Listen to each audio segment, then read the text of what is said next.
ఇన్ని రాష్ట్రాలు, ఇన్ని విభిన్నమైన సంస్కృతులు, ఇన్ని భాషలు, ఇన్ని పొలిటికల్ పార్టీస్, వీటన్నిటి మధ్య వైరుధ్యాల మధ్యలో ఒక ఏకాభిప్రాయంతో ఒక దేశాన్ని నడపాలి ఒక ప్రధానమంత్రికి అంటే ఎంత కష్టమైన పరిస్థితి అది.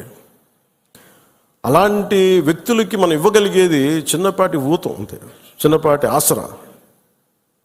ఎక్స్ట్రా గొడవలు క్రియేట్ చేయకుండా కొంచెం బాధ్యతగా మాట్లాడటం, అవసరమైన చోట భుజం కాయటం.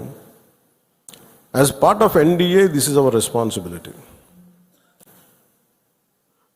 ఎందుకు నేను దీన్ని ఫస్ట్ టైం, నేను ఇప్పుడు దాకా మాట్లాడిన విధానంలో కొంచెం సాఫ్ట్గా ఫస్ట్ టైం నేను ఎందుకు హిందూ, టార్గెటెడ్ హిందూ, మిగతా వాళ్ళు ఇబ్బంది పడతా ఉన్నారు మాట్లాడటానికి.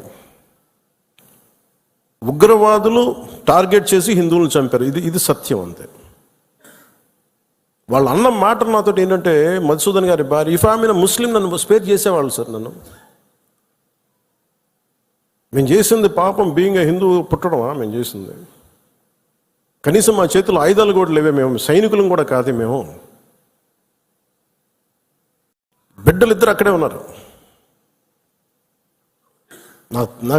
నేను ఆలోచించలేదు ముందు. నేను అనుకున్నాను ఆయన ఒక్కైనా వెళ్ళారేమో, అలా చనిపోయారేమో అనుకున్నాను. కానీ కుటుంబం అంతా ఉంది, ఇంకో ముగ్గురు, ఇంకో 2 ఫ్యామిలీస్ ఉన్నాయి. అందరి ముందు దారుణంగా చంపేస్తే, ఇంకా ఇది భారతదేశం కాబట్టి చాలా 7 దశాబ్దాల తర్వాత మాట్లాడుతున్నాం మనం. కశ్మీర్ని 3 సార్లు, మన పాకిస్తాన్ని 3 సార్లు ఓడించాం. సహనం ఎక్కువైపోయింది మన దేశానికి. ఎందుకంటే కంట్రీ మనుషులే సహనం ఎక్కువ మనకి. ఏదైనా అతి చేస్తే మంచిది కాదు, అతి సహనం కూడా మంచిది కాదు, మితిమీరిన మంచితనం కూడా మంచిది కాదు. ఇష్టారాజ్యంగా వచ్చి కాల్ చేసి వెళ్ళిపోతా ఉంటే మనం ఎందుకు కామ్గా ఉండాలి? మన జన సైనికుడు చనిపోయిన మన జన సైనికుడు మనలో ఎవరైనా కావచ్చు, అది నేను కావచ్చు, మీరు కావచ్చు, ఎవరైనా కావచ్చు. అది ఎంతమంది ఇక్కడికి వచ్చేసి ఉంటున్నారో మనకు తెలియదు, ఏ ముసుగులో ఉంటున్నారో తెలియదు మనకి. సో మీరు వెళ్ళేటప్పుడు ఇది నిరంతర పహార, eternal vigilance is essential element for democracy. మన బాధ్యత పదవులు వచ్చేసినాయా లేదా, మనం గెలిచేసామా లేదా కంటే కూడా ఎంత బాధ్యతగా ఉండగలం మనం, ఎంత నిరంతరంగా మనం విజిలెన్స్తో ఉండగలం, పహారా కాయగలం సమాజం మీద. ఊళ్ళల్లో ఎవరైనా కొత్త వ్యక్తులు వచ్చారా, అనుమానాస్పదంగా తిరుగుతున్నారా, ఇవన్నీ it's also part of our responsibility. So నాకు ఇది 3 సార్లు యుద్ధం ఓడిపోయిన తర్వాత మన మంచితనం ఇంకా అర్థం చేసుకుంటే ఇలాగ వచ్చి ఇళ్లలోకి వచ్చి చంపుతారు. షికార్కి వెళ్తే, సరదాకి వెళ్తే చంపేస్తారు. దీనికి మటుకు చాలా బలమైన స్టాండ్ తీసుకోవాలి. నాయకులందరికీ కూడా, జన సైనికులందరికీ కూడా, వీరమలందరికీ కూడా ఇది ధైర్యంతో కూడుకున్న పని. ఉగ్రవాదులను ఎదుర్కోవడం అంటే ధైర్యంతో కూడుకున్న పని. Though we are a regional party, we didn't expand as on now, we confine only to state AP, maybe కొంత తెలంగాణ. కానీ మన ఆలోచన విధానం జాతీయవాదం.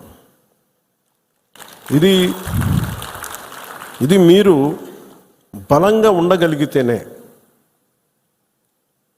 రేపొద్దున యుద్ధ పరిస్థితులు రావచ్చు, రాకపోవచ్చు, నాకు తెలియదు యాజ్ ఆన్ టుడే. బట్ కొన్ని 7 అంశాల మీద నిర్ణయాలు తీసుకున్నారు. వాటర్ ఆపారు అంటే కొంతమంది మాట్లాడుతారు, కొంతమంది లీడర్స్. ఎంత లౌకికవాదం, ఎంత సెక్యులరిజం అంటే అందరికీ, ఎంత సెక్యులరిజం అయిపోయిందంటే అందరికీ. నేను అనేది మన కంట్రీ స్లోగనే సత్యమేవ జయతే. Unlike America, in God we trust అంట. 3 కోట్ల దేవతలు ఉన్న దేశాలలో మన సత్యాన్ని నమ్ముతాం, కానీ మన అమెరికాలాగా ఇన్ గాడ్ వి ట్రస్ట్ ఒక దేవుడిని పెట్టలేదు మన దేశంలో. We are beyond religion, we are beyond God. Truth is eternal.